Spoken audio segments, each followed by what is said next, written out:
आपके हार का ऐसा कौन सा कारण रहा जो आपको हारना पड़ा? लेकिन वास्तविकता ये होता है कि राजनीति में कहते कुछ है और करते कुछ और है। कौन कितने में बिकता है, किसकी कितनी कीमत है। यूएसए से सीधा सांचौर आने का कैसा ख्याल है कि मुझे वहां जाके ऐसी सर्विस करनी चाहिए? स्टार्ट किया तो वो सांचौर का पहला प्राइवेट हॉस्पिटल था। मैं यहाँ सांचौर की जनता की सेवा करने आया हूँ कि सांचौर तो काले पानी की सजा वाले जाते हैं, क्योंकि मारवाड़ की ये बहुत तगड़ी जेल हुआ करती थी, एक को भी कोरोना नहीं हुआ। तो मुझे ये लगा कि यार लोग इतना अफीम क्यों खाते हैं, और आरएलपी से लड़ने का ये कारण था कि यार जो सुप्रीमो है वो दबंग है, हार नहीं माननी चाहिए। मेरा तो एक ही कहना है, यूएसए से सीधा सांचौर आने का कैसा ख्याल है कि मुझे वहां जाके ऐसी सर्विस करनी चाहिए, मैं वहां जाके लोगों की सेवा करूंगा? मैं जब यूएस गया तो मेरे पास नर्सिंग होम का सामान था सारा, और मेरे मित्र डॉक्टर विजय बालानी यहाँ मेहता हॉस्पिटल में काम करते थे, और मेहता हॉस्पिटल में कुछ इश्यू को लेके और ट्रस्टियों से उनका झगड़ा हुआ और उनको मेहता हॉस्पिटल से निकाल दिया।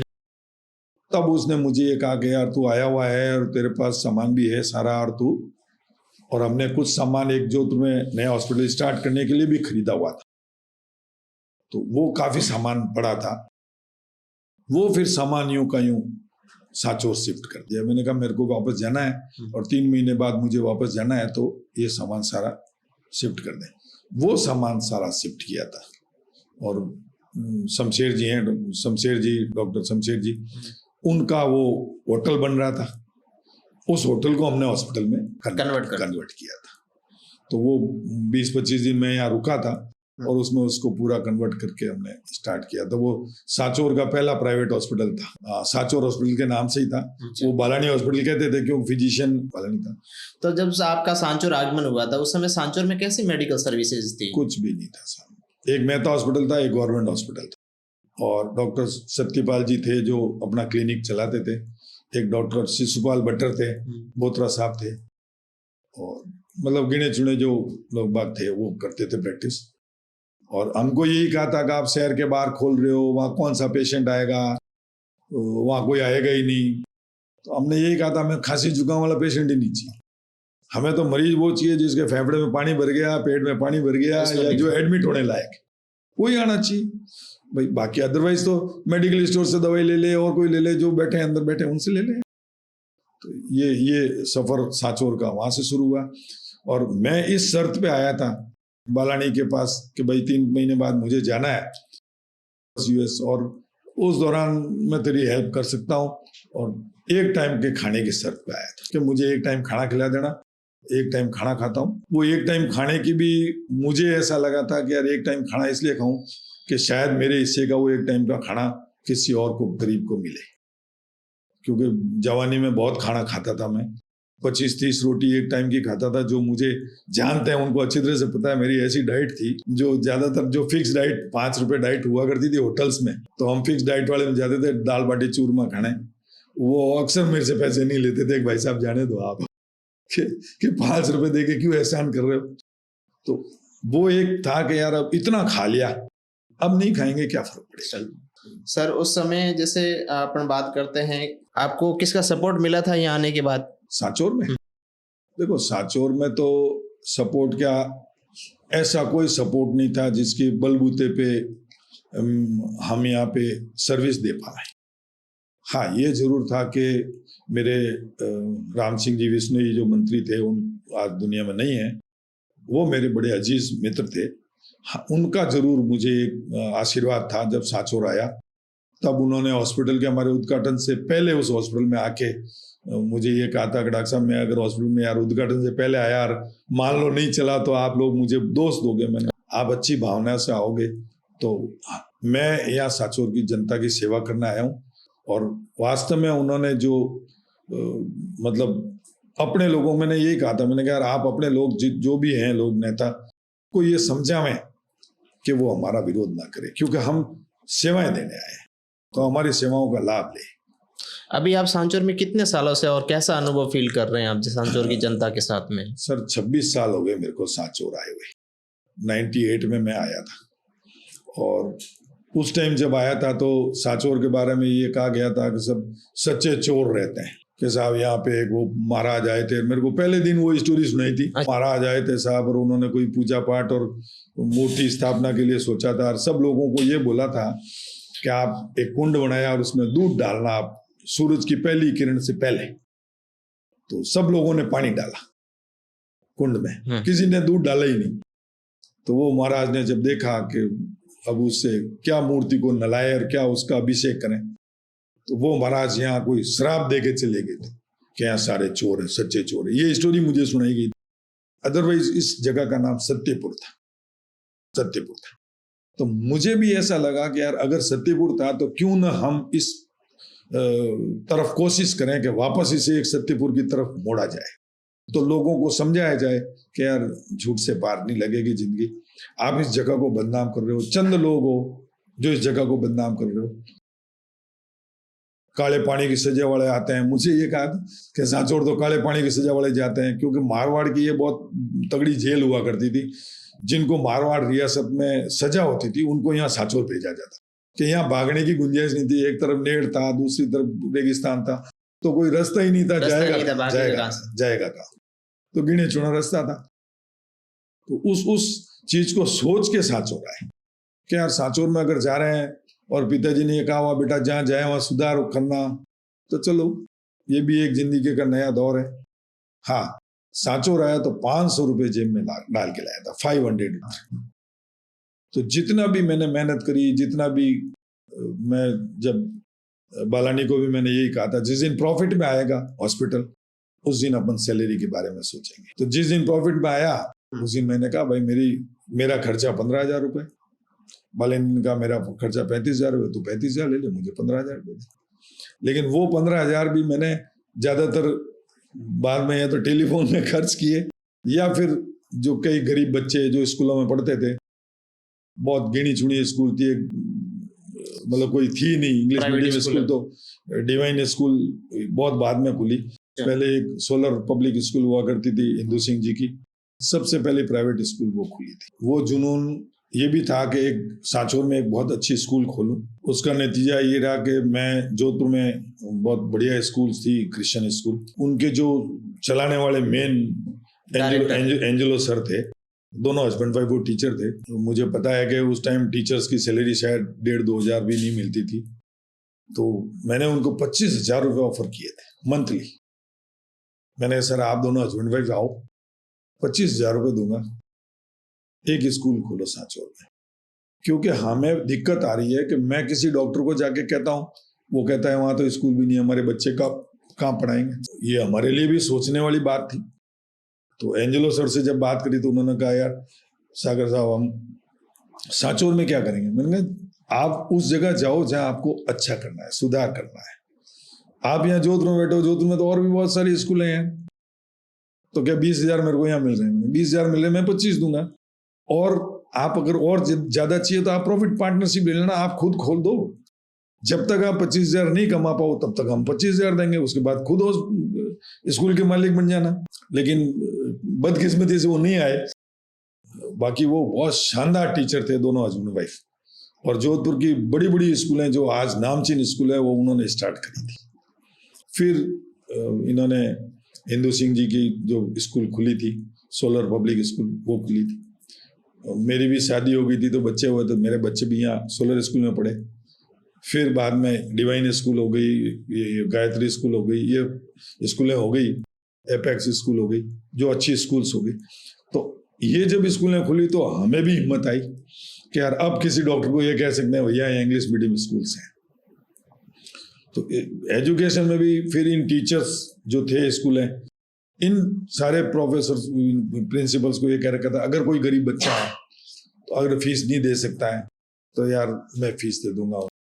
तो इन स्कूल वालों की भी मेहरबानी कि वो 50% फीस लेते थे उन बच्चों की। मतलब वास्तव में गायत्री स्कूल के भी जो प्रिंसिपल थे राजूराम जी और वो नारायण जी, मतलब ऐसा बढ़िया माहौल। और आज भी जो एडमिनिस्ट्रेशन और जो उनका है काबिल तारीफ बिल्कुल। एपेक्स स्कूल में सुतार साहब हैं, डिवाइन स्कूल में भी चौधरी साहब थे। मतलब वो धीरे धीरे ये हुआ कि सभी स्कूलों के और अब देखो आप, खूब विकास हुआ। और चिकित्सा के क्षेत्र में हॉस्पिटल हमारा पहला हॉस्पिटल था। कोई यहाँ चीरा लगाना भी पसंद नहीं करता था। तो उस कंडीशन में हमें मरीज को समझाना मुश्किल होता था कि यार तू क्यों जाना चाह रहा है। वो धानेरा सीधे अग्रवाल साहब के पास जाना चाहते थे। सांचौर में चीरा कौन लगाएगा, तो चीरा हम लगाएंगे भाई, हम बेटे हैं। तेरे फिर धीरे धीरे ये हुआ कि यार तेरे आने जाने में कितना खर्चा होता है, तो कहते ऐसा 50 रुपये आने जाने का, तो तू 50 रुपये हमको सिर्फ आने जाने के खर्चे में तेरा इलाज कर दे। फिर अपेंडिक्स के ऑपरेशन हम करते थे 2000 रुपये में, दवाई समेत ऑपरेशन। अपेंडिक्स में दवाई समेत 2000। तो सब लोगों ने कहा ये क्या कर रहे हो। अरे भाई पेशेंट तो रुके, मेरे सर्जन को मैं कराऊं क्या भाई, काम तो हमें करना पड़ेगा।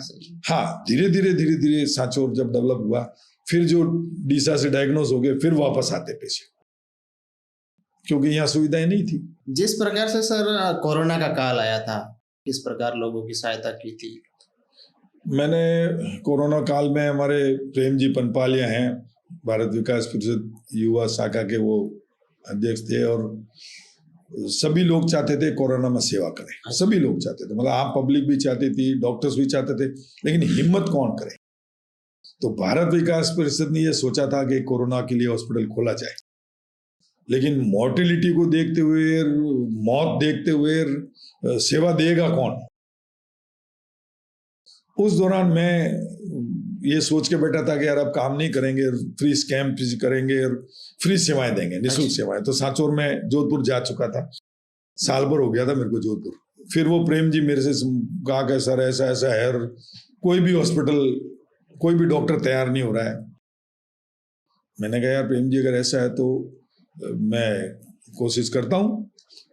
हाँ, मैं शास्त्री नगर में रहता था, और वहाँ मैंने कोरोना के जो पेशेंट देखे, ये सोचा था कि हर सेक्टर में मैं 5-5 बेड लगा दूं और मैं जाके उनको देख लूंगा। तो मेरे जो सामने वाले जस्ट पड़ोसी, उनको कोरोना हो गया और पूरा परिवार उनको छोड़ के चला गया। वो खुद टीचर थे। एक भतीजी उनकी सेवा के लिए बेचारी रुकी, वो मतलब बहुत धन्यवाद करता हूँ। और पूरा परिवार सब छुट्टी पे, और उनको जब हॉस्पिटल में एडमिट के लिए लेके गए, फिर वो वापस घर आ गए।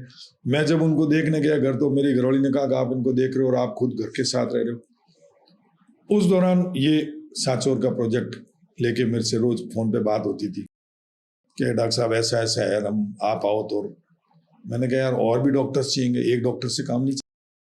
तो दूसरे सारे डॉक्टर से जब बात हुई, किसी ने कहा मुझे 3 लाख तनख्वाह चाहिए, मुझे 4 लाख चाहिए, जिस डॉक्टर ने जितनी तनख्वाह बोली उतनी दी। हाँ, फाइनेंस के तौर पे ये था कि मैं तो गरीब आदमी हूं यार, मेरे पास तो पैसा है नहीं, तो मैं सेवाएं मेरी निःशुल्क दे सकता हूँ, फ्री सेवाएं दे सकता हूँ। तब बाबूलाल जी बंसाली अड़े चावलों से संपर्क हुआ, उद्यमी बाबूलाल, उद्यमी। उन्होंने ये कहा कि डॉक्टर साहब पैसा तो बहुत लोगों के पास है और डॉक्टर्स भी बहुत हैं, लेकिन साला मौत के पास कौन जाए, और आप अगर ऐसा हिम्मत कर रहे हो तो फिर मैं इस प्रोजेक्ट को करूंगा। मैंने ये कहा था, मैंने कहा साहब मुझे पैसे हाथ में नहीं लगाना, मुझे पैसा नहीं चाहिए, आप तो हम जो कहें वो इंस्ट्रूमेंट ले आना और ऑक्सीजन अवेलेबल करा देना। मैं बहुत बहुत धन्यवाद देता हूं उनको। लगभग 2 करोड़ खर्च किए थे। 67 हमारे एम्प्लॉय थे, 67, एक को भी कोरोना नहीं हुआ। 5 बेड हमने हमारे स्टाफ के लिए और उनके परिवार के लिए रखे थे, कभी जरूरत नहीं पड़ी। और वास्तव में जो काम किया वो, मतलब मुझे ऐसा लगा कि वो मेरे जीवन का बहुत बड़ा पुण्य नहीं, मैंने मेरे जीवन का एक भार उतारा। डॉक्टर होने का जो मेरे पे एक वजन था, वो डॉक्टरी वजन मैंने उतारा। कई डॉक्टर्स इस दौरान गलत कर रहे थे, उल्टा सीधा चार्ज लगा रहे थे, खूब पैसा वसूल किया उन लोगों ने गरीब लोगों से। मुझे बड़ा अफसोस हुआ। मेरे घर में जो काम करने वाली लड़की, उसकी माँ एक्सपायर हो गई थी, क्योंकि मैं यहाँ नहीं था। तब मुझे ऐसा लगा कि यार अभी तो मेरा एक अजीज मरा है, पता नहीं कितने अजीज और मरेंगे। एक मेरे जोधपुर में दोस्त था, उसकी वाइफ एक्सपायर हुई।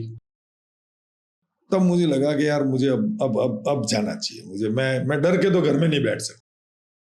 फिर तब बाबूलाल जी बंसाली से बात हुई, प्रेम जी पनपालिया से हुई और मैं सांचौर आया। मैं मेरी घरवाली को बोल के आया था कि हो सकता है ये जीवन की आखिरी मुलाकात है। तो मेरे को बोला था कि आप ऐसा क्यों बोल रहे हो? मैं जा ही उन मरीजों के पास रहा हूँ जिनका SpO2 70% से कम होगा, वो एडमिट होंगे। जो दूसरे हॉस्पिटल से रेफर्ड आएंगे, जो सीरियस होंगे, जिनका एक CT स्कोर 20 से ऊपर होगा, 15-20 से ऊपर होगा, उसको मैं लूंगा। क्राइटेरिया हमने एडमिशन का वो बना रखा है। जो सारे सीरियस है, मौत के जस्ट नजदीक हैं, मतलब वो कब मरेंगे ये पता नहीं। तो इस चीज को देख के मुझे ये लगा कि यार अगर मैं उनमें से कितने मरीज बचा पाऊं, जितने बचा पाऊं, अपने आप को धन्य समझूंगा। तो उस समय सर ये आपने मेडिसिन वगैरह इतने सारे बेड कैसे मैनेज किया था?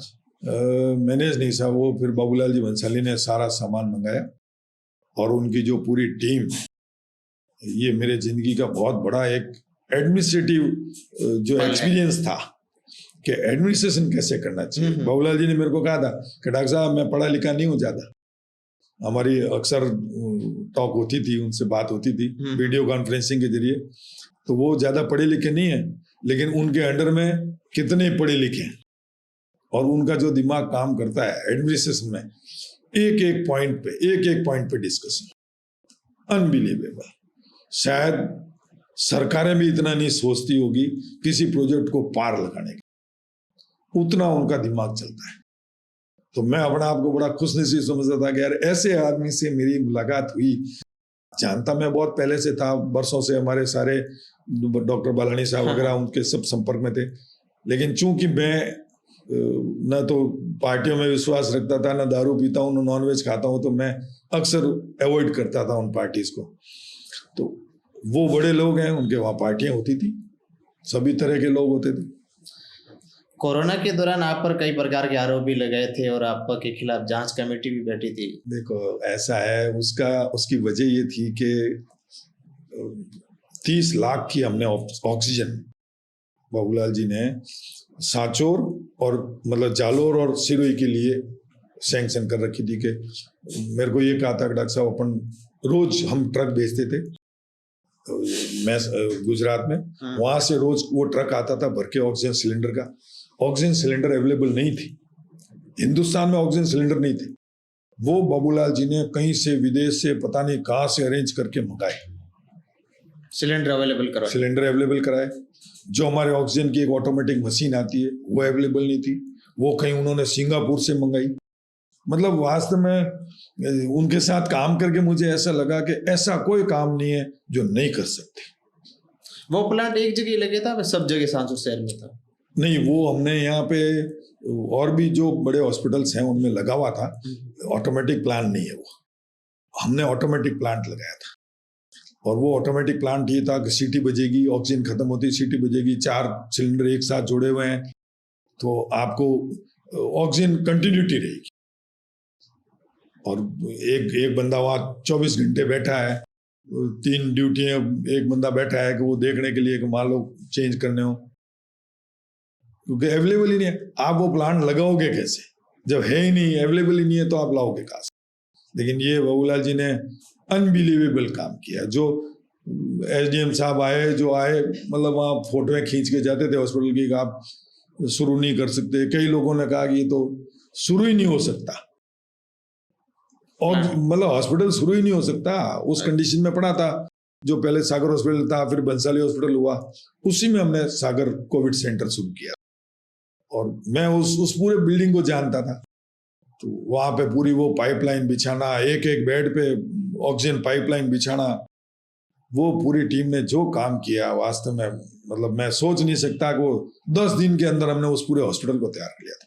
सारी लाइट, मतलब बिजली की लाइनें चेंज, सारी ये पाइपलाइन चेंज, सारे सैनिटरी चेंज, जो बाबूलाल जी बंसाली की टीम ने काम किया, मतलब मैं वास्तव में अनबिलीवेबल। सर 2015-17 में एक पश्चिमी राजस्थान में भयंकर त्रासदी एक बाढ़ भी आई थी, आपका बाढ़ में भी कोई योगदान रहा था?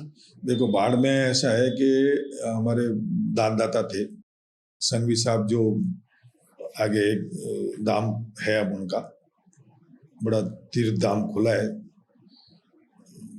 तो वो संघवी साहब के साथ मिलके ये था कि और भी थे कि यार डॉक्टर साहब कुछ ना कुछ हेल्प करनी चाहिए उन लोगों की, लेकिन उनमें जाए कौन, क्योंकि पानी के अंदर जाके उन लोगों की हेल्प करना।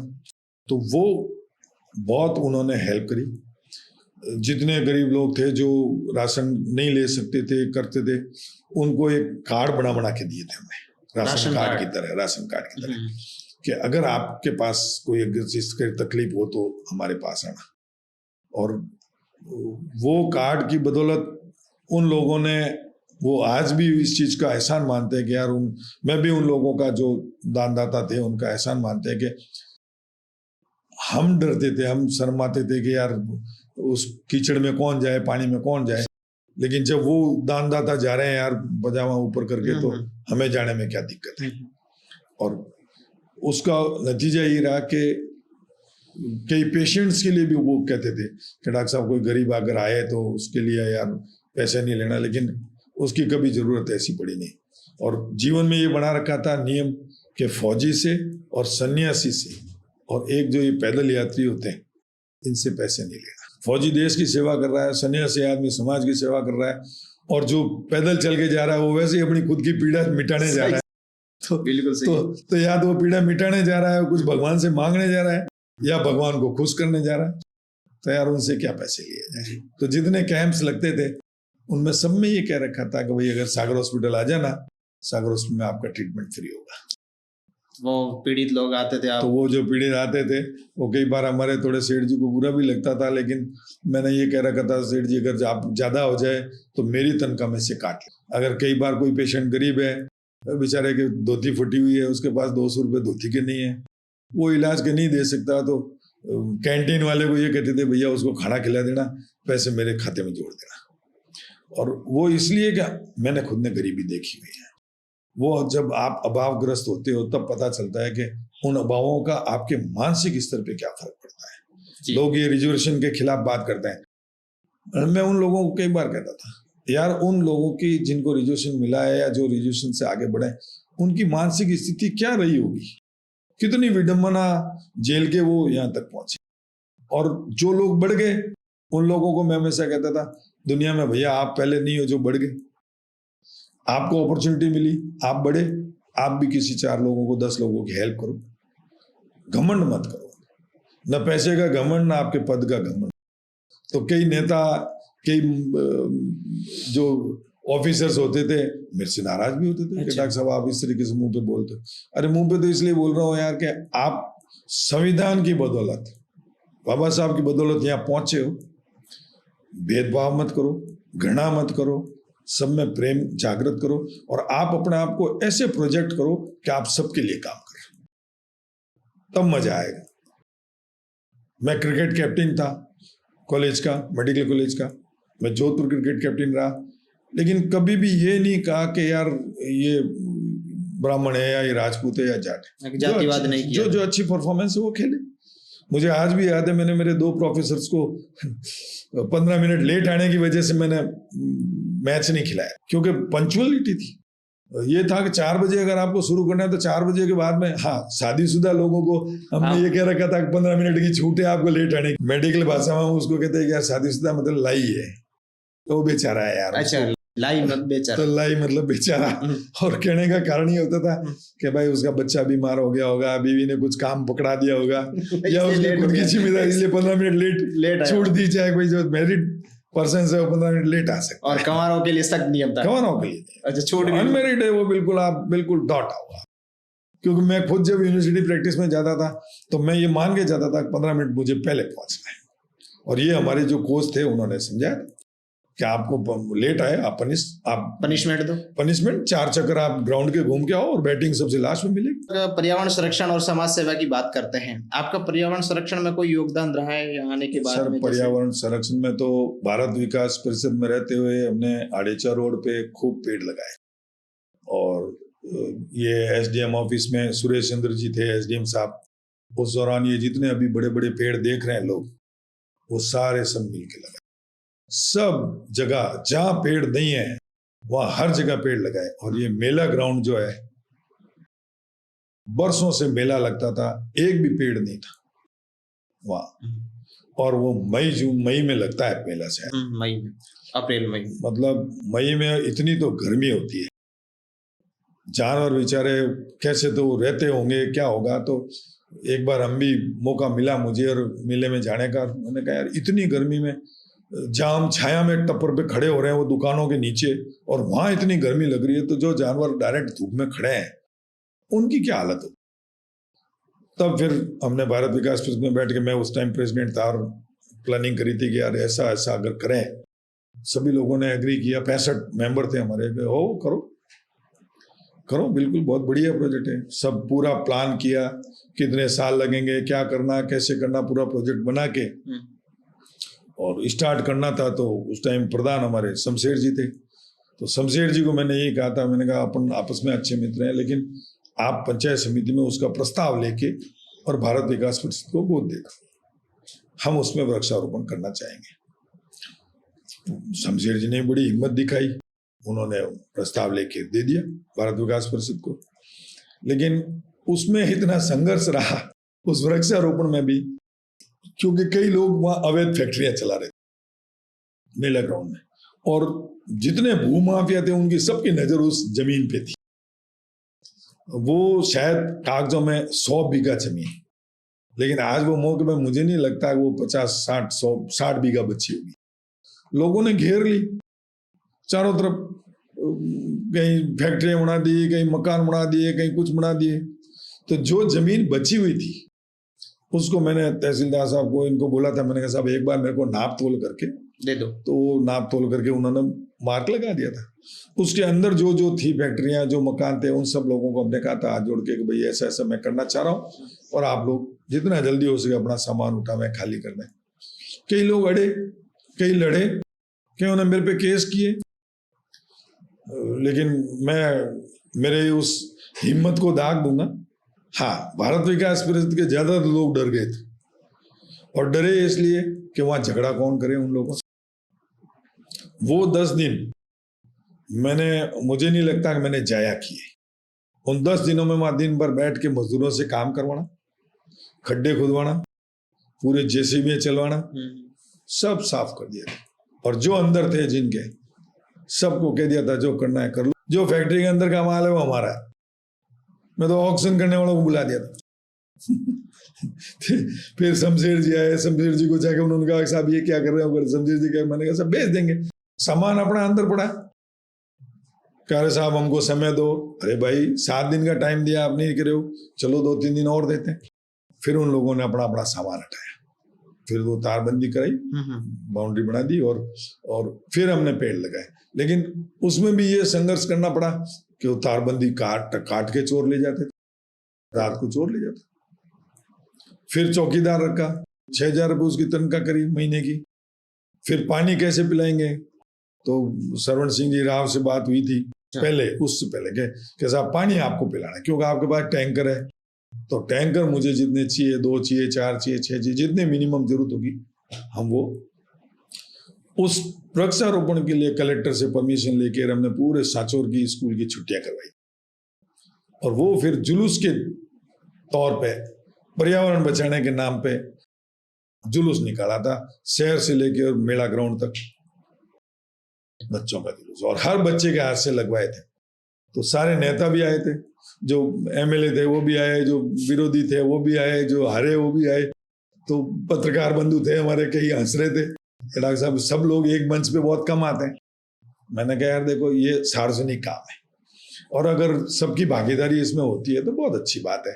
सरकारें 5 साल में बदलेगी, लेकिन कम से कम यही लोग हैं नेता, और अगर ये सब लोग इसको बढ़ा के करेंगे तो ये आगे और डेवलपमेंट होगी।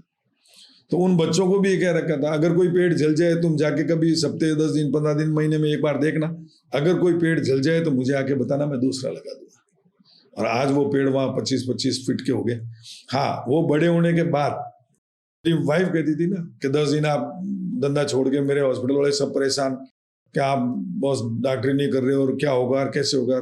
मैंने डॉक्टरी तो जिंदगी भर कर लूंगा, लेकिन ये काम और कोई नहीं कर पाएगा।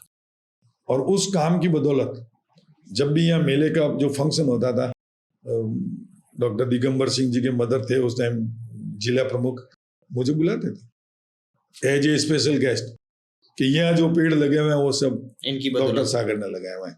तो लगाने का कारण भी ये था कि, और फिर मैंने जब वो पेड़ बड़े हुए वापस मेला लगा, पेड़ में लाया था 10-10 फीट के, 8-8 फीट के। सारे वृक्ष अपने फल फ्रूट के हैं या फिर ये ज्यादातर नीम छायादार और वगैरह? छायादार और बूंदे ऊंदे के थे वो, गुलमोहर वगैरह। तो वो लाके लगाए और फिर मैंने मिसेज को कहा था, मैंने कहा यार वो मेला लगा हुआ है, चलते हैं अपन।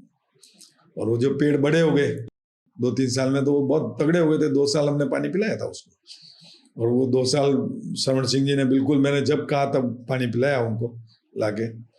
हम बीच बीच में जाके देखते रहते थे। वो जब बड़े हुए मैं मेले में लेके गया मिसेज को, मैंने कहा ये, तो वहाँ लोग जो छाया में बैठे थे, जो जानवर बंधे हुए, घोड़े खूब सारे थे और बड़े तगड़े तगड़े घोड़े थे। तो घोड़े वालों को पूछा, मैंने कहा भाई हमने तो घोड़े नहीं देखे अक्सर। बोले साहब भगवान भला करे ये पेड़ लगाने वाले का, और अब यहाँ छाया हुई तो हम घोड़े लेके आए, वरना घोड़ा धूप में रहता नहीं है। तो हमें पता लगा कि यहाँ अब छाया है और अच्छा है। तो फिर मैंने वाइफ को कहा, मैंने कहा ये मेरे वो 10 दिन, आज इन जानवरों को कितनी सुकून की जिंदगी है। बीच में पानी की ना वो कुंडे भी बनाए थे, तो वो सारी सुविधाएं करी। हाँ, एक इच्छा थी कि इस जगह पे एक बहुत बढ़िया ग्राउंड बना दें, अच्छा सा सांचौर में एक फिल्टर हाउस हो, शुद्ध पानी मिले। क्योंकि सांचौर में जब मैं आया तब पानी यहाँ बहुत, मतलब ऐसा पानी था जो जानवरों के लिए भी नुकसानदायक, जिसका TDS मतलब आप सोच नहीं सकते, 1700-1800 TDS का पानी पी रहे थे।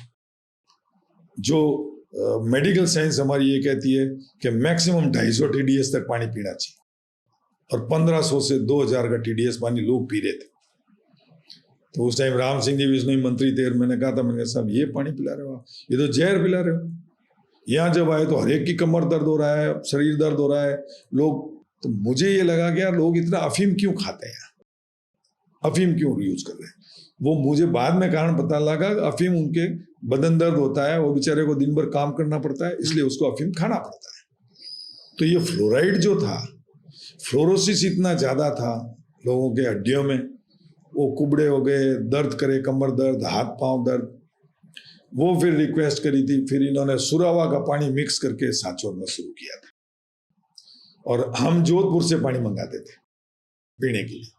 20-20 लीटर के वो कैन आते थे, तो वो धीरे धीरे सारे डॉक्टर्स के पूरा ट्रक मंगाते थे, और सभी डॉक्टर्स के लिए, जितने भी डॉक्टर, पीने का पानी जोधपुर से। तो कई लोगों ने मुझे ये कहा कि यार डॉक्टर साहब जोधपुर से पानी मंगा रहे हो। अब मैं उनको क्या कहता, भाई जोधपुर से क्यों मंगा रहा हूँ।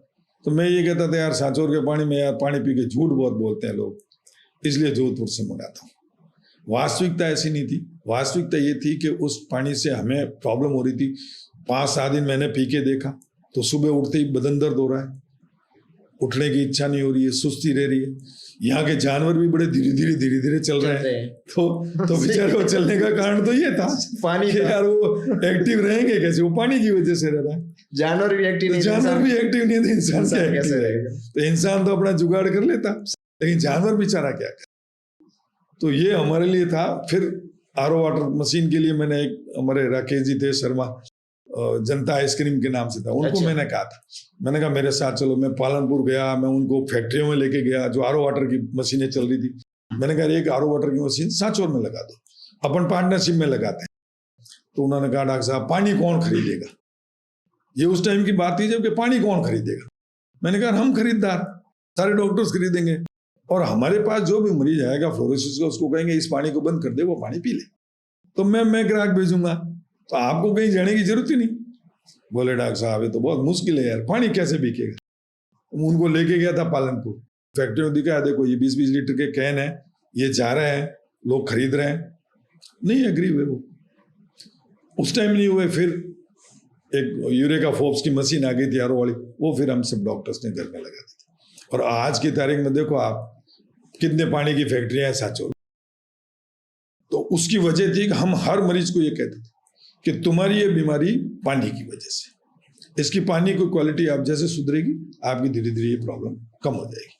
और आज की तारीख में सभी लोग, मैं ज्यादातर मैं सोचता हूँ कि शहर में रहने वाले तो 70-80% लोग पानी फिल्टर पीते हैं, आरओ वाटर पीते होंगे। अब ये माध्यम देखते हैं सोशल मीडिया के माध्यम से कि पीपल बाबा है, पीपल बाबा के नाम से फेमस है, अभी उनको राष्ट्रपति पुरस्कार मिला है।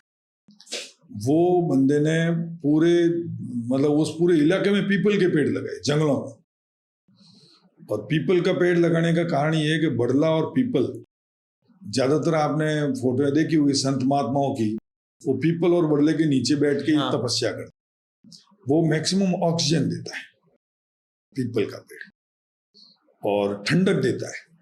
पीपल के पेड़ के नीचे अगर आप जाओ धूप से तो वहां ठंडक एक्स्ट्रा महसूस होती है। उसकी वजह उसके अंदर से जो ग्रंथियां होती है उस पेड़ के अंदर, उसमें से वो थोड़ा थोड़ा पानी का छिड़काव होता रहता है, फव्वारे जैसे छूटते हैं, इसलिए वो ठंडा रहता है। उस पूरे आसपास के एनवायरनमेंट को, जो हमारे शास्त्रों में जिन पौधों को नीम नारायण बोला, पीपल को, बड़ले को जो पूजा करी, जिन खेजड़ी की पूजा करी, वो पूजा करने का कारण अब साइंटिफिकली प्रूव हुआ है।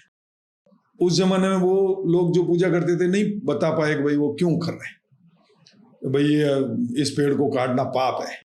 तो पाप का कारण ये था कि वो मैक्सिमम ऑक्सीजन देने वाला है, वो एनवायरनमेंट को शुद्ध करने वाले हैं। और फिर नेट क्षेत्र का ये आया कि यार नमक के नमक है, साला कोई पेड़ पौधा ही नहीं होता, पूरा जंगल ही जंगल है, बबूल भी सूख जाते हैं। तो कहीं न कहीं जब पानी आ गया है नहर का, तो मैंने सुना है कि नमकीन पानी के अंदर खजूर खूब हो जाती है और ये नारियल होता है। तो आज तक किसी ने कोशिश ही नहीं करी कि साला समुद्र के किनारे नारियल होता है तो यहाँ भी लगा दो है। लेकिन लोगों में जागरूकता नहीं है। अभी भी लोग ये सोचते हैं यार कि घर के पेड़ कोई पानी नहीं पिला पाते, कहाँ डूब जाएंगे।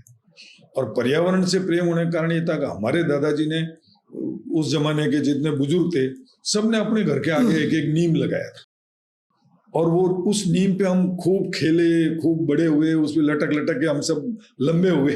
कहते हैं कि भाई लटकने से लंबा होता है। तो हमारे फादर भी लंबे थे, वो 6.25 फीट के थे। तो सब लोगों ने कहा ये पूरा परिवार लंबा है, तो हमने कहा भाई दादाजी का पेड़ लगाया हुआ है, इसके एक डंडा है, उसके हम लटक के लंबे हो जाएंगे। तो जो छोटा होता था उसको ऊपर चढ़ा के उसको लटकाते थे कि ले भाई लटक, तू भी लंबा हो। तो पूरे मोहल्ले के बच्चे लंबे हो गए। तो वो एक था। और पूरे मोहल्ले के बच्चों को सुबह 4:30 बजे उठा के मैं दौड़ाने ले जाना था, भगाने ले जाता था। तो उनके घर वाले कई गुस्सा होते थे, क्या सुबह 4:30 बजे उठा रहे हो। मैं सीटी बहुत अच्छी बजाता था, तो सीटी में आवाज में हम पता कर लेते थे कि आपस में समझ जाते थे। तो मोहल्ले में अब उनके माँ बाप बड़े गुस्सा होते थे कि सुबह 4:30 बजे, अरे 6:30 बजे हम वापस आ जाते थे। भाई 7 बजे स्कूल जाना होता था, तो 6:30 बजे तो हम जाके वापस, नेहरू पार्क था जोधपुर में, वहां दौड़ाना। हमारे मोहल्ले में सरगरा कॉलोनी से कायलाना दौड़ाते हुए ले जाना, फिर वापस हम रोड आते थे और भागते हुए पार पे जाते थे। तो ये रूटीन इसलिए रखा कि यार उनमें एक जागरूकता आवे, वो पर्यावरण के प्रति भी प्रेमी हो, वो अपने शरीर के प्रति भी प्रेमी हो। आपको अपने आप से अगर लगाव नहीं होगा तो आप अपने शरीर का ध्यान नहीं रखोगे। खुद से भी तो प्रेम होना जरूरी है, और खुद से प्रेम तभी होगा जब आप औरों से भी प्रेम करो। ये मान के चलता था मतलब। जी सर, जहाँ तक नेत्र और दायित्व की बात करते हैं, आप अम्बेडकर सेवा समिति के अध्यक्ष भी रह चुके हैं। आपका समाज के लिए क्या दायित्व था और किस प्रकार से आपने लोगों की समाज सेवा की थी? देखो, अम्बेडकर सेवा समिति का अध्यक्ष मैं बना क्या, मुझे बनाया गया। और बनाने का कारण ये था कि उस दौरान मैं सबसे सक्रिय रहा। अक्सर तो ये होता था कि एज ए गेस्ट आप प्रोग्राम में जाते थे, स्टेज पे बैठते थे और आ जाते थे। तो नरसिंह जी परियार जो पहले अध्यक्ष रहे हुए हैं, जितने अध्यक्ष रहे, वो मेरे अच्छे मित्र थे। तो हमेशा कहते थे राज साहब यार आपके कुछ आइडिया हो। मैंने कहा सब आइडिया तो मैं दूंगा, लेकिन उन आइडिया को इम्प्लीमेंट कौन करेगा। तो आइडिया तो तब दूं जब इम्प्लीमेंट हो पाए। खाली हवा में बातें करने से मतलब नहीं, और इतना मैं समय नहीं दे पाऊंगा। फिर भी अगर आप लोगों को कहीं लगे, मैं ये काम करता हूँ, गरीब बच्चों को पढ़ाता हूँ, मैं मेरे जेब से पैसे देता हूँ, तो इस तरीके से हम जो 700 के बच्चों को गोद लें, जो बाद में यही काम बाड़मेर की संस्था ने गोद लेने का वो गोद प्रथा चलाई। तो ये बहुत बड़ी बात थी। और संस्था की जरूरत वहां पड़ती है जहां आप बड़े लेवल पे सेवाएं करना चाहते हो। और अंबेडकर सेवा समिति में भी रजिस्टर्ड नहीं थी संस्था, उसका रजिस्ट्रेशन कराया, उसका अकाउंट, तो वो पूरा व्यवस्थित होना चाहिए। समाज का पैसा, गरीब समाज का पैसा आप लेके खा जाओ, ये मुझे बर्दाश्त नहीं था यार। ये मुझे, और एक भी आदमी, मैं 1.5-2 साल रहा तो मुझे ये नहीं कह सकता कि मैंने कहीं हिसाब में घपला किया हो। कुछ नहीं, बिल्कुल नहीं। उल्टा हमेशा जब भी जरूरत पड़ी तो जेब से दिया। और जेब से देने का ये कारण था कि अगर मुझे ऊपर वाले ने इतना सक्षम बनाया है तो मैं यार, ये मेरी नैतिक जिम्मेदारी बनती है कि उसका मैं सदुपयोग करूं। तो सर अचानक इस्तीफा देने का क्या कारण था? अचानक इस्तीफा तो देने का कारण ये था कि मैं इलेक्शन में, एमएलए इलेक्शन में आरएलपी से खड़ा हुआ, तो सांचौर से खड़ा हुआ। तो मैं ये मानता था कि ये राजनीतिक पद नहीं है, ये एक सामाजिक पद है जिसमें सभी समाजों के, हमारे 17 SC/ST की जातियां आती है। और कोई बीजेपी में है, कोई कांग्रेस में है, कोई बसपा में है, कोई निर्दलीय है, तो कहीं ना कहीं उनमें बिखराव ना हो। मैं, कोई हो सकता है कि मेरे इमोशन में मेरे साथ आए, या मुझे बुरा लगे कि यार तुम मेरा साथ नहीं दे रहे हो, मेरे साथ रहे और मेरा आपने दुरुपयोग किया। कई लोगों ने मुझे ये कहा कि डॉक्टर साहब आपका वो लोग दुरुपयोग कर रहे हैं। मैंने कहा यार, आपको अगर लग रहा है वो मेरा दुरुपयोग कर रहे तो आप भी कर लो। मैं तो ये मान के चलता हूँ, अगर मेरी कोई काबिलियत है और अगर मैं समाज के प्रति समर्पित रहता हूँ तो वो तो सदुपयोग है, लेकिन विरोधी उसको दुरुपयोग कहते हैं। आप भी कर लो दुरुपयोग, अगर उससे दुरुपयोग कर रहे हो तो आप भी दुरुपयोग कर लो। तो इस दौरान जो हमारे काम करने वाले नेमीचंद जी, जो मेन लोगों को जोड़ने वाले, नेमीचंद जी ने जितनी मेहनत करी, नेमीचंद जी खोरवाल अध्यक्ष थे उस टाइम, और उन्होंने जितनी मेहनत करी, हमने पहली मीटिंग ही हरिजन बस्ती से शुरू, और उन हरिजन लोगों को ये कहा था कि हमको पानी पिलाओ। तो बड़ा अजीब, वो थोड़ा दूर दूर बैठ रहे थे भाई लोग। मैंने कहा यार, जब आप हमसे दूर बैठ रहे हो तो हमसे भी कोई दूर बैठेगा। अगर हम भाईचारे की बात करते हैं तो भाईचारा तो फिर आपस में भी तो रखना पड़ेगा। तब फिर उन्होंने हिम्मत करके वो हमारे नजदीक आए और हमें पानी पिलाया, दूरियां कम करी। और वहां से शुरू करने का कारण भी यही था कि यार, हमारे कथनी और करनी में फर्क नहीं होना चाहिए, तब मजा आएगा। तब पता लगा कि हमारे साथ ऐसे कितने लोग हैं जो इसी विचारों के। कई लोग खाली फोटो खींचने आते हैं, कई सिर्फ नाम के लिए आते हैं। तो मुझे जब अध्यक्ष बनाया गया तो मुझे नहीं पता था कि मुझे अध्यक्ष बनाएंगे। मैं उस प्रोग्राम में गया वहां, और मैं उस प्रोग्राम से, अंबेडकर उद्यान है वहां से वापस हॉस्पिटल आ गया, पेशेंट देख रहा था। तो वहां से फोन आया कि डॉक्टर साहब आपको वापस आना है। मैंने कहा वापस क्यों आना है? कि नहीं, बहुत जरूरी है। मुझे नहीं पता था कि अध्यक्ष उस प्रोग्राम के एंड में अध्यक्ष बना दिया जाता है, सभी लोग मिलके अध्यक्ष बना देते हैं। कि नहीं डॉक्टर साहब आपको आना पड़ेगा और बहुत जरूरी है। मैंने कहा यार, अब तो प्रोग्राम खत्म होने वाला है। कि नहीं आप आओ। मैं वहां गया, काफी लोग बैठे थे। उन लोगों ने कहा कि डॉक्टर साहब ऐसा है, हम आपको अध्यक्ष बनाना चाह रहे हैं। एक ने मेरा नाम प्रपोज कर दिया, एक ने उसका समर्थन कर दिया। अब मुझे नहीं पता था, वहां और भी कई लोग बैठे थे जो अध्यक्ष बनना चाहते थे। भाई कई बार होता है ना, अगले आदमी को मैं बढ़ूंगा, मेरे ये 50 लोग हैं, हाँ। उनके बलबूते बढ़ जाऊंगा, लेकिन उनसे पहले मेरा नाम बोल दिया लोगों ने बोल दिया और किसी ने ऑब्जेक्शन नहीं किया। तब फिर मैंने अपने विचार रखे थे। मैंने कहा देखो, मेरा काम बिखराव करना नहीं है, मैं यहाँ अध्यक्ष बनने नहीं आया। मुझे नहीं पता कि ये अध्यक्ष बनाने के लिए मुझे बुलाया गया। फिर भी आप जितने लोग यहाँ बैठे हो, पहले मेरी शर्त सुन लो, तब मैं इस अध्यक्ष पद को स्वीकार करूं। ये तरीका गलत है, ये तरीका ही गलत है। आप मेंबर बनाइए, आप मेंबर बनाओ, वोट करवाओ, जिसको अध्यक्ष बनना हो वो बने अध्यक्ष। अरे जबरदस्ती आप किसी को अध्यक्ष कैसे बनाओगे? आज मैं ये नैतिक जिम्मेदारी इसलिए लेना चाह रहा हूं कि इस सारी चीजों को व्यवस्थित कर दूं। हम संविधान निर्माता के भक्त कहते हैं और खुद संविधान का पालन नहीं करें तो फिर कैसे संविधान है? तो ये संवैधानिक तरीका होना चाहिए।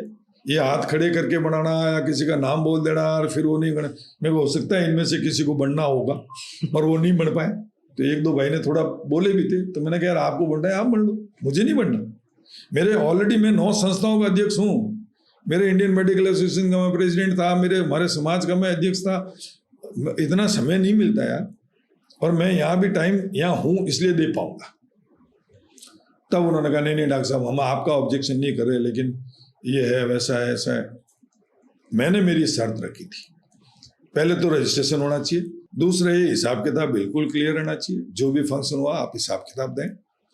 तीसरा ये कि ज्यादातर जितने SC ST केसेस होते हैं, चाहे वो पुलिस केस हो, चाहे किसी पे अत्याचार हो, पहले वहां के लोकल लोगों को पूछा जावे वास्तविकता क्या है।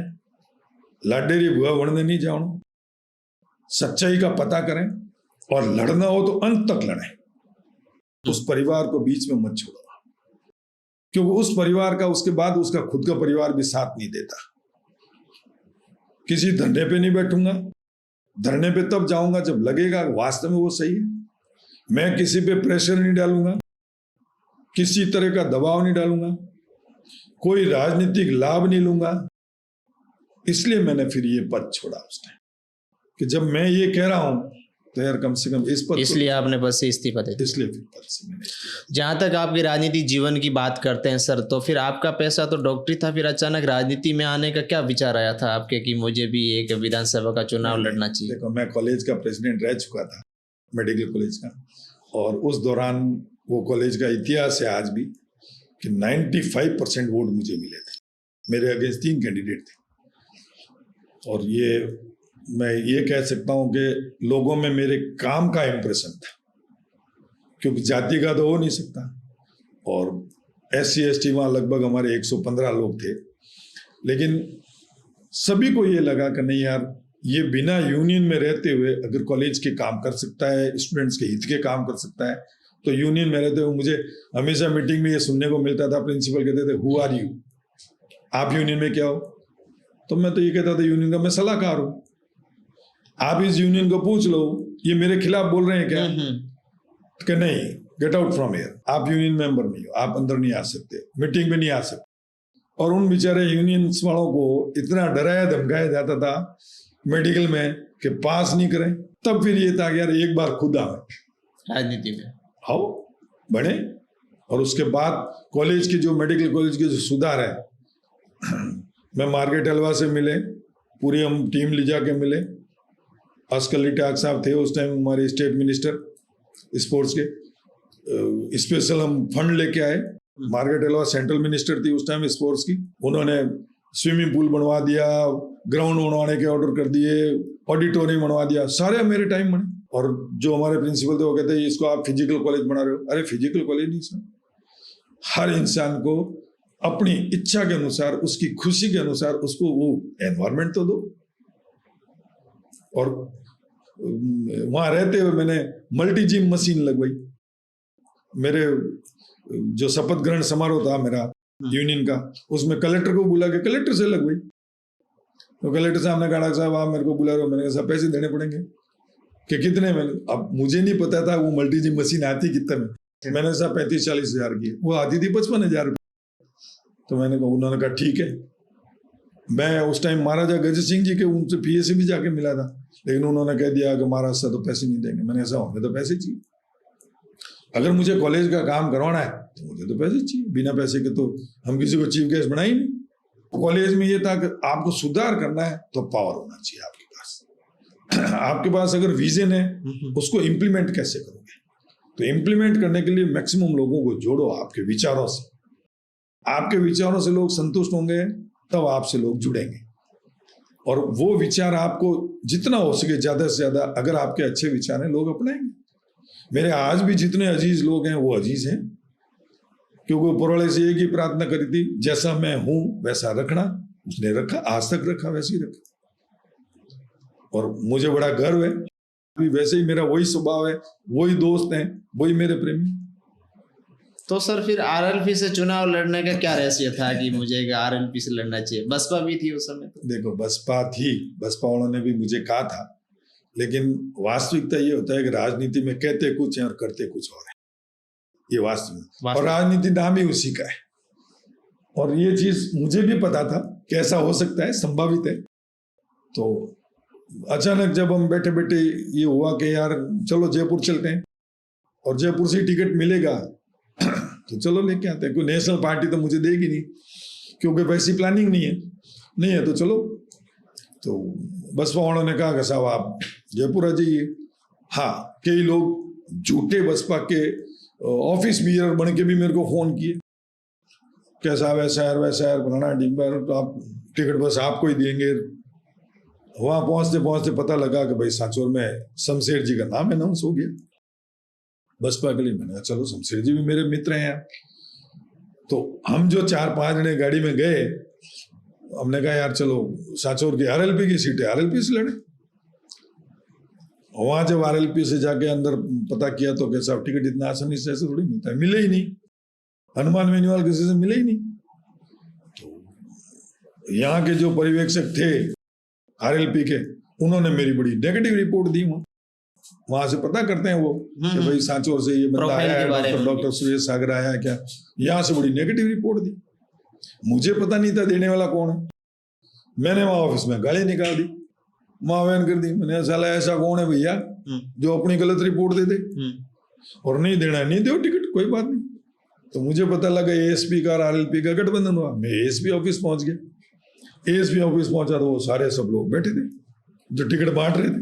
मेरे को कहा साहब अगर आप एएसपी से लड़ना चाहते हो तो हम आपको एएसपी से दे देते हैं, हम हमारी सीट को रानीवाड़ा से एक्सचेंज कर लें। मैंने कहा यार एएसपी से तो नहीं लड़ना चाह रहा, लड़ना तो आरएलपी से चाह रहा हूँ। और आरएलपी से लड़ने का ये कारण था कि यार जो सुप्रीमो है वो दबंग है, हनुमान बेनीवाल भी दबंग है और एएसपी के जो चंद्रशेखर आजाद है वो भी दबंग है। मैंने ये गठबंधन दो दबंग का हुआ है तो अपन भी थोड़ा दबंग ही। तो मैंने कहा चलो ठीक है यार, इन लोगों से मुलाकात भी होगी और पता भी लगे कि एम्स एंड ऑब्जेक्ट्स क्या है। इस वजह से फिर आरएलपी का टिकट लिया, बड़ा मुश्किल से दिया लेकिन दे दिया। कई जो एमएलए ऑलरेडी पूर्व एमएलए थे उनसे पहले मुझे टिकट घोषित हुआ। मैं ये सोचता था कि यार जो एमएलए रह चुके हैं वो भी लाइन में खड़े हैं, अपना क्या है। और मैं तो 100% मान के चला था 100% हमें मिलेगा।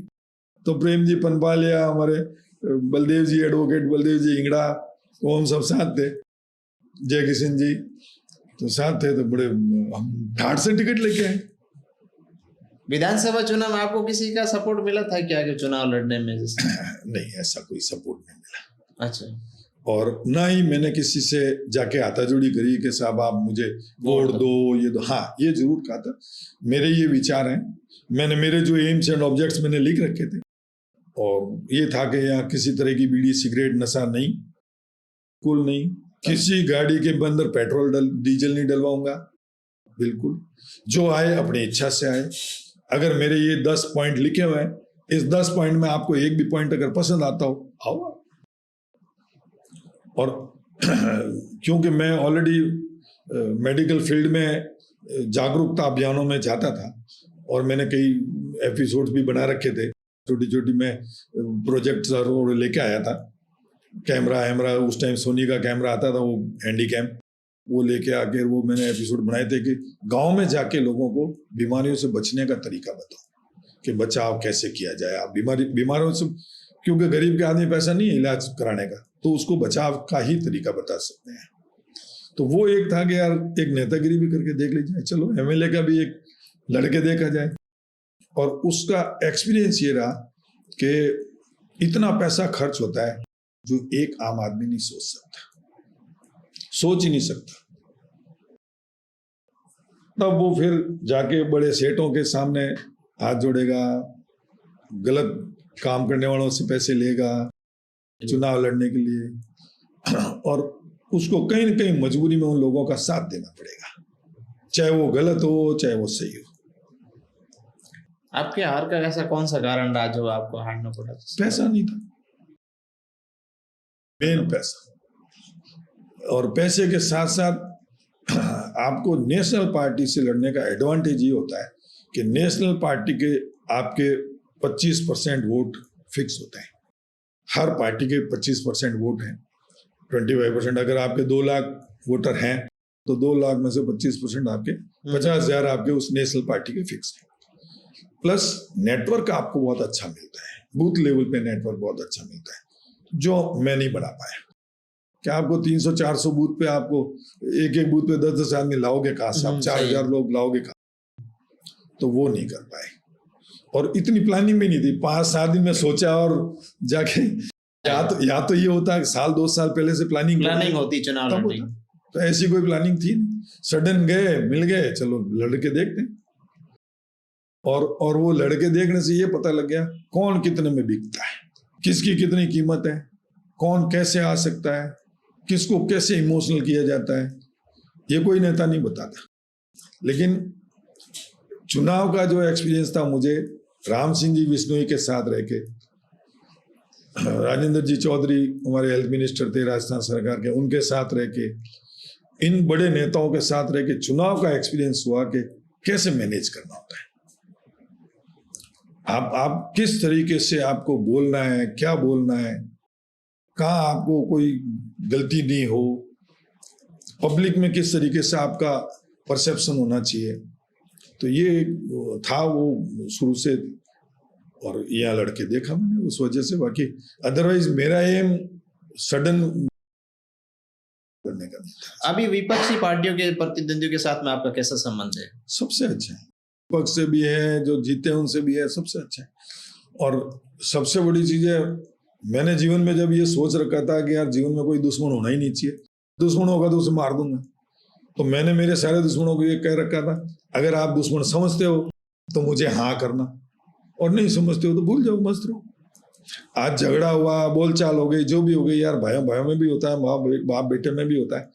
लेकिन उस चीजों को आगे आप कहीं ना कहीं आपके कंस्ट्रक्टिव जो आइडियाज हैं वो डिस्टर्ब हो उस दुश्मनी की वजह से। आपकी जो नेचुरल स्पिरिचुअल पावर है वो खराब हो जाएगी। हर इंसान में एक स्पिरिचुअल पावर होती है। मैं आज 100% कहता हूं, आपको आपके जीवन के बारे में पता चलता है, क्या होने वाला है, कब होने वाला है, 100% पता लगता है। मेरी शादी जो 26-28 जनवरी की जो तय थी, 26 जनवरी को भूकंप आया था। वो तो मैंने जब 19 दिसंबर को शादी कर ली तब पता चला। वो भी एक भूकंप था। वो भी एक भूकंप था। वो भी एक भूकंप से कम नहीं था। कम नहीं था। अब मैं अगर 26 जनवरी को शादी करता और भूकंप आता, लोग कहते देखो भूकंप लेके आ गए, कैसी शादी करने का जरूरी था। लेकिन वो मेरे परिवार को बाद में समझ में आई ना, जिन्होंने मेरा विरोध किया, जिन दोस्तों ने विरोध किया, उनको उस टाइम तो समझ में नहीं है, उन्होंने मुझे दोषी समझा। इसी तरीके से जो समाज में सुधार करना चाहेगा लोग उसको गलत समझेंगे, उसकी टांग खींचेंगे, उसकी टीका टिप्पणी करेंगे। लेकिन अगर वास्तव में वो एम्स एंड ऑब्जेक्ट्स उसके अच्छे हैं, उसका अगर विजन क्लियर है, जितनी दूर तक दिखता है उतनी दूर तक देखो और काम करो। मैंने जब MBBS के एग्जाम दिए तो मेरे एग्जामिनर ने कहा, सागर अब तू पास हो गया, अब आगे क्या करेगा? मैंने कहा सर 1 साल की इंटर्नशिप होती है। कि नहीं उसके बाद? मैंने कहा उससे ज्यादा सोचा ही नहीं सर, और उससे ज्यादा मेरी इतनी बुद्धि नहीं है कि मैं 1 साल बाद सोच पाऊं। तो मुझे 1 साल बाद क्या करना है मुझे खुद ही पता नहीं, तो मैं आपको कैसे झूठ दूं? तो सब एग्जामिनर हंसने लगे थे कि बड़ा अजीब जवाब दिया। मैं प्रैक्टिकली आज के टाइम जियो, वर्तमान जीना चाहिए, भविष्य के बारे में इतना सोच के चिंतित नहीं होना। आपका भूत कैसा रहा, उससे आपने क्या सीखा, वर्तमान आप कैसा जी रहे हो, उस लाइफ को कैसे एंजॉय कर रहे हो। मैंने हर दुख की घड़ी को, हर अभाव की घड़ी को भी इतना एंजॉय किया है, तो जीवन में कभी किसी चीज की कमी नहीं महसूस हुई। और वो मेरे गुरु, मेरे आदर्श, मेरे पिताजी। अपनी लाइफ में ऐसा कोई दोस्त आपका करीबी है जिसे आप अपने दिल की, मन की हर बात शेयर करते हो, हर मुसीबत में जो आपका साथ देता हो? मेरा एक मित्र है राकेश, जो शायद मैं बता नहीं सकता कि मेरे उसके क्या समझ, मतलब वो मैं शब्दों में नहीं बयान कर सकता। मेरे कई बार अच्छी मतलब मेरे कई बार भाइयों को भी ये लगता था कि ऐसी क्या दोस्ती है जो तू हमारे खिलाफ बोल जाता है और उसके खिलाफ नहीं बोल। कहीं मुझे ऐसा लगता है कि यार दुनिया में कुछ चंद लोग हैं जो बहुत प्योर हैं, बहुत अच्छे हैं, और उस वजह से दुनिया चल रही है। ये जो दूरी पे टिकी हुई जो कहानियां सुनते थे, वो ही दूरी है जो इस तरीके कई ऐसे लोग हैं जिनकी वजह से दुनिया चल रही है, और ये बैलेंस बना हुआ है। तो वो मेरा ऐसा मित्र राकेश, वास्तव में मेडिकल में हम साथ थे, और मेरा परम मित्र आज भी है। कई महीनों कई बात नहीं होती, कई सालों बात नहीं हुई, लेकिन जब बात होती है तो फिर समय नहीं देखते, फिर वो मोबाइल वाले बीच में 1 घंटे बाद शायद कट हो जाता है, तो वो 1 घंटे बाद कट हो जाता है तो पता चलता है 1 घंटा हो गया, 1 घंटा हो गया हमें बात करते हुए। अभी सर आपकी दिनचर्या क्या है, रूटीन क्या है? जैसे मैं रात में लेट सोता हूँ, अच्छा, सुबह 4 साढ़े 4 बजे नींद खुल जाती है, क्योंकि वो शुरू से बचपन से आदत पड़ी हुई है। और शारीरिक तौर पे मैं 4 घंटे से ज्यादा सो नहीं पाता। 4 घंटे से ज्यादा सोती मेरे कमर में दर्द होने लगता है, या मुझे ऐसा लगता है कि अभी भी सो रहा है, तो उठ कुछ कर, कोई कंस्ट्रक्टिव काम कर, कोई आइडिया, कोई और कुछ इम्प्लीमेंटेशन कर सके। तो ये एक भावना आज भी रहती है। सर आज के लिए हमारे दर्शकों के लिए आपका क्या मोटिवेशन रहेगा, जैसे शिक्षा को लेकर हो या चाहे स्वास्थ्य को लेकर हो? देखो, स्वास्थ्य के बारे में तो जितना बचाव ही उपचार है। बीमार होने के बाद में जितना दुखी होता है पेशेंट और उसके घर वाले, वो जमाना गया जब मरीज के पास में रिश्तेदार रहते थे। अभी हम हॉस्पिटल्स में देखते हैं एक बेटा है और उसके पास माँ बाप भी रहना नहीं चाहते, उनकी मजबूरी है, क्योंकि दूसरे बच्चे को घर में कौन पालेगा, अकेले रह रहे हैं, जॉइंट फैमिली नहीं है। तो वास्तव में बीमारियों से बचा जावे, जितना बच सके, जितना आप दूसरों को भी समझा पाए, इस तरीके से हेल्थ एजुकेशन प्रोग्राम चलने चाहिए सरकार की तरफ से। सरकार चलाती है, लेकिन वो सिर्फ फोटोओं में चलाती है। ग्राउंड लेवल पे हेल्थ एजुकेशन प्रोग्राम के लिए कहीं आपने कोई चौपाल लगाई हो, कोई साफ सफाई करवाई हो, उस गांव की सफाई करवाई हो, गंदगी को साफ किया हो, ऐसा वो खाली अखबारों में और उसमें कागजों में होता है। हम भी कई बार कैंप लगाते थे तो 50 लोग होते थे, उसमें से 20 लोग तो वो फावड़ा लेके फोटो खींचने आते थे, और जैसे वो राजस्थान पत्रिका और भास्कर में फोटो आता था, वो पत्रकार खींचा और वो रख के रवाना हो गया। सिर्फ फोटो के लिए आते थे, सिर्फ फोटो के लिए आते थे, तो वो फोटो जीवी होते थे। तो हम कई बार कहते हैं कोई बात नहीं यार, चलो आप लोग आगे आए, कम से कम आप लोगों को पता तो लगा। तू नाली साफ कर रहा था, अरे साफ तो मुझे करनी है, मुझे पता है, लेकिन तेरी फोटो जब अखबार में आएगी कि तू भी नाली साफ कर रहा था तो लोगों को जो नालियां साफ करें उनसे घृणा तो कम होगी, इस वजह से। और रही बात, अभी देखो युवा पीढ़ी में सबसे दिक्कत ये है कि अपॉर्चुनिटीज तो बहुत मिल गई। बच्चों को घर वाले मोटरसाइकिल देते थे, मोबाइल देते थे, उसका क्या वो सदुपयोग कर पा रहा है? बच्चे डिमांड करते हैं, माँ बाप के पास नहीं है, वो अपनी फसल बेच के दे रहा है। ऐसा करना क्या जरूरी भाई? आज की स्थिति में मेरे पास पैसा नहीं है तो मैं साफ सुथरा कह देता हूँ मेरे बेटे को, सॉरी भैया नहीं है, नहीं दिला सकता। अगर तेरी किस्मत में लिखा होगा मेरे पास पैसा आएगा दिला दूंगा, लेकिन अननेसेसरीली उजूल जुलूल खर्चे करना, हाँ आपके पास पैसा है आप शौक पर फरमाओ, लेकिन शौक उतने ही करो जितने आप अफोर्ड कर पाओ, जितने आपको परिवार को कोई धक्का ना लगे, परिवार को कोई आगे दो बात ना सुना जाए कि यार आपका बेटा शराब पिया हुआ है या मोटरसाइकिल लिया हुआ गिरा पड़ा। उस परिवार पे बहुत बुरी हालत होती है, गरीब परिवार उठ नहीं पाता। कई अभी जवान मौतें होती है एक्सीडेंट्स में, बहुत विडंबना है ये चीज। कोई हेलमेट नहीं लगाता, सरकार नियम बनाए हुए, सब कुछ बनाए हुए, लेकिन पुलिस प्रशासन इस चीज को ढंग से लागू ही नहीं करवा पाता। आप चालान काटिए ना, लेकिन जिसका चालान काटते ही नेता का फोन आ जाता है ये मेरा है, किसी अफसर का फोन आ जाता है छोड़ दीजिए, वो बेचारा पुलिस वाला इतना हताश हो जाता है, वो देखे यार फुटे गरम, मेरी जिंदगी थोड़ी। अब इन चीजों में अवेयरनेस प्रोग्राम्स चलने चाहिए, और ये हर मोहल्ले से, हर जगह से छोटे छोटे स्तर पे शुरू होना चाहिए। हमें स्कूल में बेसिक चीजें ही नहीं पढ़ाई जाती, स्कूल में वो चीजें पढ़ाई जाती है जो जीवन में कभी काम नहीं आती, कभी काम नहीं आती। मुझे आज भी पता है कि कई बार स्कूल्स में कोई टीचर ऐसा होता था जो बेसिक चीजें जीवन के बारे में बताते थे, जिंदगी के बारे में। हमारे बुजुर्ग होते थे जो बिठा के सब बच्चों को कहानियां सुनाते थे, उस कहानी को कोरिलेट करते थे किसी घटना से। वो नहीं है मामला, तो वो बच्चे कहाँ से सीखेंगे? ये मोबाइल का जमाना है, उलूल चीजें सीखते हैं, झूठी चीजें भी वो यकीन कर लेते हैं, वास्तविकता से बहुत दूर है। तो अब मेरा तो एक ही कहना है, युवा पीढ़ी को भी, सभी लोगों को, सामूहिक परिवार का जीवन बहुत ही आनंदित जीवन था, बिना टेंशन के, बिना गोलियों की, दवाइयों के। बाकी तो नींद की गोलियां खाओ, टेंशन की गोलियां खाओ, पागलों की गोलियां खाते। ज्यादातर डॉक्टर्स आज के जमाने में 80% दवाइयां उन मरीजों को वही देते, नींद की। हाँ, मैं नहीं देता। क्यों दे भाई? तेरा कारण क्या है? आज ये गरीब बस्तियों में, मैं उन लोगों के नाम नहीं बताऊंगा, सुबह से शाम तक शराब पीने वाले लोग थे, सुबह से शाम तक। उन लोगों ने सिर्फ मेरे कहने से शराब छोड़ दिया। उन लोगों को एक बात कही थी, आपको जब भी शराब की याद आए मेरे पास आके आधे घंटे बैठना, या तो मैं किसी मरीज को दिखाऊंगा तुम्हें जो तुमसे ज्यादा दुखी है, या मैं तुम्हें वो चीज बताऊंगा जो वास्तव में तुम्हारे जीवन के लिए बहुत जरूरी है। वो मेरे अभी यहाँ ब्रांड एम्बेसडर है, अच्छा, जो सुबह से शाम तक दारू पीते थे। आज वो इस चीज को बड़ा गर्व फील करते हैं, उनके पूरा परिवार मेरे आके पहुंच होता है, कहने डॉक्टर साहब शराब छोड़ दिया। शराब अक्सर मैंने देखा, जैनिस जितने भी हो शाम सूर्य डूबने से पहले खाना खा लेते हैं।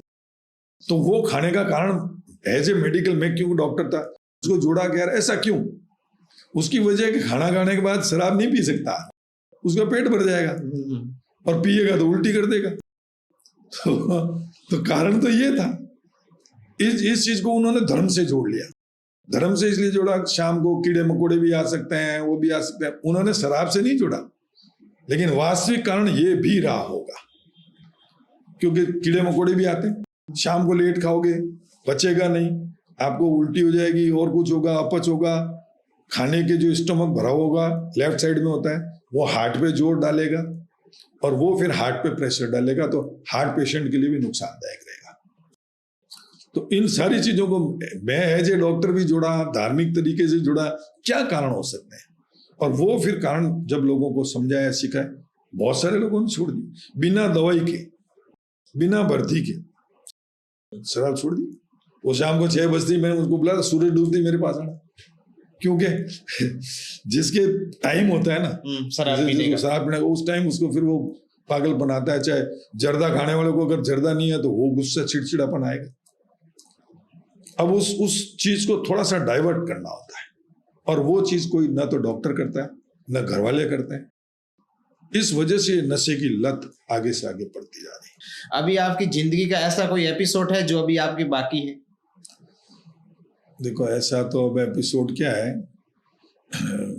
फाइनेंशियली इतना परेशान हुआ कि मकान सारे सब जमीनें अमीनें सब बेच दी। और उसकी वजह है कि जिन लोगों पे मैंने विश्वास किया उन्होंने ही धोखा दिया। और लेकिन इंसान की मजबूरी होती है, विश्वास तो करना ही पड़ता है आपको, बिना विश्वास के जीवन नहीं चलता। मैं धन्यवाद देता हूँ उन सब लोगों को, मेरे भाई बंधुओं को, मेरे दोस्तों को, जिन्होंने मेरी सहायता करी। उन सब लोगों की सहायता के बावजूद भी आज भी मेरा कर्ज पूरा नहीं हुआ। वरना ये सोचा था कि 55 साल के बाद में सिर्फ फ्री सेवाएं करूंगा, सिर्फ फ्री सेवा, जनता की सेवा करूंगा। जहां कैंप्स की जरूरत है मेडिकल कैंप लगाओ, जहां लोगों को पढ़ाने की जरूरत है, जहां किसी को अत्याचार हो रहा है लड़ने की जरूरत है, वहां जाऊंगा। अभी भी जाता हूं, जितना समय मिलता है सामाजिक कार्यों में मैं कभी नहीं छूटता, सब जगह भागीदारी रहता हूं। कोशिश ये करता हूं हर जगह पहुंचे। अभी सर अपने एक नवीन सांचौर में एक नवीन स्टार्टअप हुआ है, जैसे फूड डिलीवरी, तीको फूड डिलीवरी। इसके बारे में आपने सुना, क्या कहना चाहेंगे उनके बारे में? मैंने भी सुना कि सांचौर में तीको स्टार्टअप स्टार्ट किया है, स्विगी और जोमेटो की तरह। तो ये बहुत बड़ी बात है कि सांचौर जैसी जगह में जहाँ रोडें ही ढंग की नहीं थी, अब वो कैसे सप्लाई करेंगे मुझे नहीं पता। कि सांचौर में इतना ट्रैफिक है, जगह जगह रास्ते जाम होते हैं आजकल ट्रैफिक भी जाम तो यार आपको सप्लाई करने का भी एक लिमिटेशन है टाइम का। तो आप कैसे उस ग्राहक को कैसे कमिट करोगे कि मैं 15 मिनट में पहुंचा दूंगा, या मैं 20 मिनट में पहुंचा दूंगा, या मैं आधे घंटे में पहुंचा दूंगा। तो मैं प्रशासन को भी ये कहना चाहता हूं कि वो इस व्यवस्था को सुधारे, कि तीको जैसी सर्विस जो देना चाह रहे हैं, जो स्टार्टअप हिम्मत करके स्टार्ट किया है सांचौर में, वो आगे प्रोग्रेस करे, उसका उज्जवल भविष्य हो और जनता को अच्छी से अच्छी सेवाएं दे पाए। ये हमारे लिए बड़े सौभाग्य की बात है कि वास्तव में घर से बाहर ही नहीं निकलना पड़े और आपको घर में कोई चीज अवेलेबल हो जाए। बड़ी खुशी की बात है। टीको की जो स्टार्टअप के जो ओनर हैं, जो मालिक हैं, मैं बहुत ज्यादा नहीं जानता उनके बारे में, लेकिन मुझे पता चला था तो मुझे बड़ी खुशी हुई कि यार मैं उनको जरूर मिलूं और उनको बधाई का पात्र हैं वो, कि उनको बधाई दूं। बहुत बहुत उनका धन्यवाद कि सांचौर की सेवा कर रहे हैं। वो भी एक तरह की सेवा है। आप पैसा दे के भी अगर समय पे सेवा मिल जाती है, ये बहुत बड़ी बात है। तो दोस्तों, ये थी हमारी आज की बात, खास बातचीत डॉक्टर सुरेश सागर के साथ में। ऐसे हमारे पॉडकास्ट देखते रहिए, आने वाला एपिसोड इससे भी अच्छा पॉडकास्ट होगा। और हमें समय देने के लिए बहुत बहुत धन्यवाद। हार नहीं माननी चाहिए। मेरा तो एक ही कहना है, जीवन का कोई भी समय हो, जीवन की कैसी भी परिस्थिति हो, हार नहीं मानना है। जब तक जियो, संघर्ष करो, आपको सफलता जरूर मिलेगी। समय देने के लिए बहुत बहुत धन्यवाद। धन्यवाद आपका बहुत बहुत।